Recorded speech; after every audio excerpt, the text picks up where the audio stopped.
Вечно ке ја сакам, горка ја своја, Скопје кажи ми.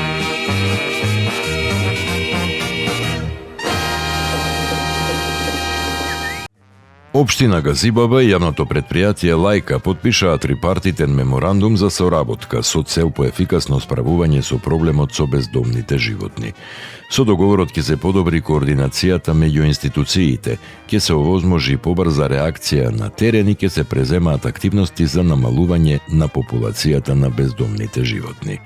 Од општината велат дека остануваат посветени на хумани и одржливи решенија за поголема безбедност на граѓаните, но и грижа за животните. Детското игралиште Патрик во општина Аеродром повторно е отворено за користење, откако беше целосно санирано по неодамнешниот вандалски чин. Од општината информираат дека просторот повторно е безбеден и уреден за децата. Воедно упатија апел до граѓаните совесно да ги користат и да ги чуваат детските игралишта и урбаната опрема, најавувајќи продолжување на инвестициите во јавните простори. Општина Центар продолжува со уредување на јавните простори. На улицата Даме Груев се изведува ново партерно и хортикултурно уредување. Ќе бидат поставени нови клопи, корпи за отпадоци, детско игралиште и современа теретана на отворено. Од општината велат дека проектот ќе овозможи поуреден, позелен и пофункционален јавен простор за рекреација и одмор на граѓаните.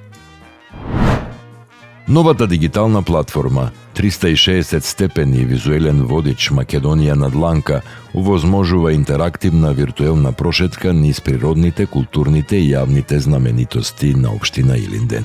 Посетителите може да ги разгледаат населените места, училиштата, спортските терени, парковите, верските и културните објекти, како и други значајни локации со цел подобра промоција на туристичкиот и локалниот потенцијал на општината.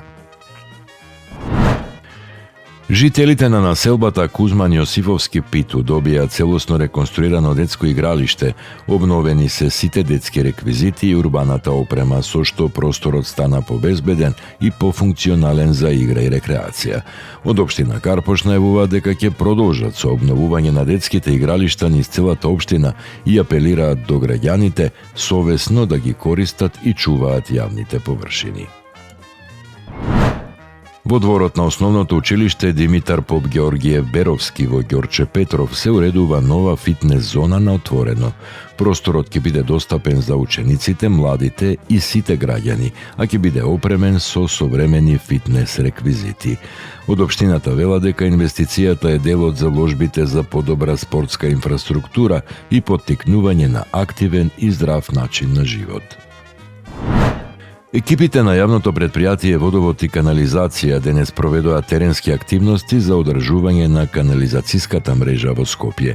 Извршено е расчистување на шахти, одзатнување на атмосферски канализации и чистење на сливници и фекални шахти. Од предпријатието апелираат до граѓаните одговорно да го користат канализацијскиот систем и во него да не одлагаат отпад. Екипите задолжени за одржување на зеленилото реализира активности во повеќе паркови и јавни површини во Драчево. Интервенции беа извршени во паркот Бранители, паркот на пензионерите, кај кружниот тек и новиот парк кај Дупки. Во рамките на акцијата беа извршени кроење на дрвја и грмушки, како и косење на требните површини со цел јавните простори да останат чисти и уредни.